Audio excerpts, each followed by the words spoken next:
হয়, মই উপস্থিত আছোঁ কলিয়াবৰৰ কলংখুটি দাঁতিকাষৰীয়া মিছামুখ পাম গাঁৱত।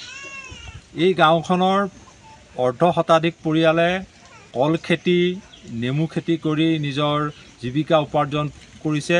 আপোনালোকে প্ৰত্যক্ষ কৰিছে, এনেদৰেই প্ৰায় 50টা পৰিয়ালে প্ৰায় 200 বিঘাৰো অধিক মাটিত কল খেতি, নেমু খেতি কৰি পৰিয়াল পোহপাল দিছে।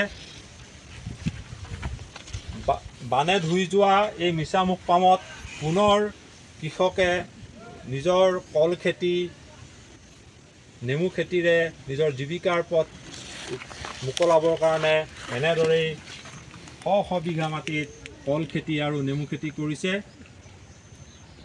বিগত বানপানীত এই কৃষকসকলৰ সমুদায় কল খেতি বা নেমু খেতি ধ্বংস হৈ গৈছিল যদিও এতিয়া মূৰৰ ঘাম মাটিত পেলাই এই মিছামুখ পামৰ কৃষিজীৱী এইসকল কৃষকে পুনৰ কৃষি পথাৰত নামি এনেদৰেই এতিয়া কল খেতি, নেমু খেতি পুনৰ কৰি নিজৰ পৰিয়াল পোহপাল দিবলৈ আগবাঢ়িছে।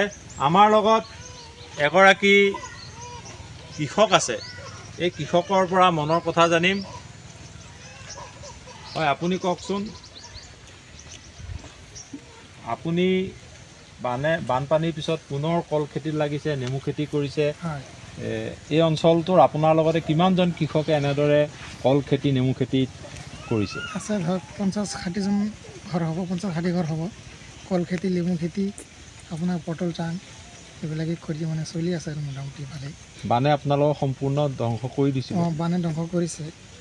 ক্ষতিপূৰণ পালে নাই? ক্ষতিপূৰণ পোৱা নাই, এনে ছাৰ্ভে কৰি লৈ গৈছে। এতিয়া কি কয়, কি দিয়ে এতিয়ালৈকে পোৱা নাই? নাই, এতিয়ালৈকে পোৱা নাই, বানপানী কিয় পোৱা নাই। হয়, এনেদৰে এগৰাকী কৃষকে তেখেতৰ মনৰ কথা ব্যক্ত কৰিলে।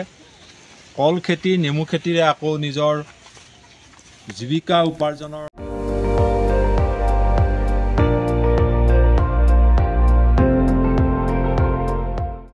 আপুনি চাই আছে ND24, সৰ্বশ্ৰেষ্ঠ নহয়, সৰ্বোত্তমৰ দৌৰ।